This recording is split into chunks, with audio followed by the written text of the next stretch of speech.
Sodicler est une société qui est installée en pleine Beauce depuis 1978, donc ça fait 40 ans cette année.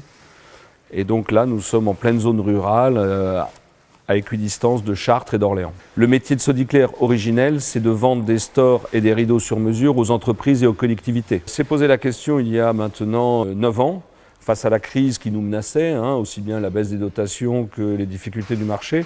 C'est posé la question de savoir comment assurer la pérennité de l'entreprise et donc adresser de nouveaux marchés. On a décidé, après avoir réfléchi, de s'adresser aux particuliers, mais sans renier, si vous voulez, notre ADN qui était de faire des produits exclusivement sur mesure, fabriqués en France.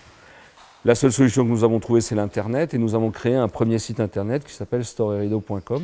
Alors on a même franchi une nouvelle étape il y a maintenant 8 mois, et donc nous avons ouvert un premier site en langue italienne qui s'appelle Tende Tende, et pour lequel nous commercialisons à des particuliers italiens des stores et des rideaux sur mesure, et qui eux aussi partent de Ponto en pleine Beauce.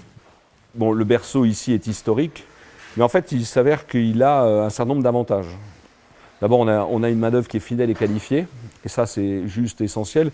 Vous avez pu le voir dans l'entreprise, l'essentiel des tâches sur nos produits sont manuelles. Donc, c'est important d'avoir une main-d'œuvre qui est fidèle et expérimentée, qui en plus nous permet de transmettre ce savoir-faire à des jeunes que nous essayons de recruter.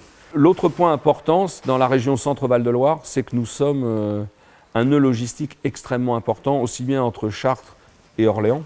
Et puis on n'est pas loin de Paris, on n'est pas loin des grands axes. Alors moi j'ai toujours exercé en région parisienne, mon activité professionnelle. J'ai travaillé dans l'électronique grand public au début, puis dans les télécoms ensuite. Après environ une quinzaine d'années dans ces activités-là, je me suis posé la question d'entreprendre. Mais je ne suis pas originaire de cette région, c'est pour ça que je suis peut-être un peu plus objectif que certains pour dire que c'est une bonne région pour entreprendre, puisque je n'en suis pas originaire. Ma participation, je la destine plus à des chefs d'entreprise pour qu'ils aient envie d'entreprendre, pour qu'ils aient envie d'essayer des choses. Je crois que la grande qualité d'un chef d'entreprise, c'est d'oser.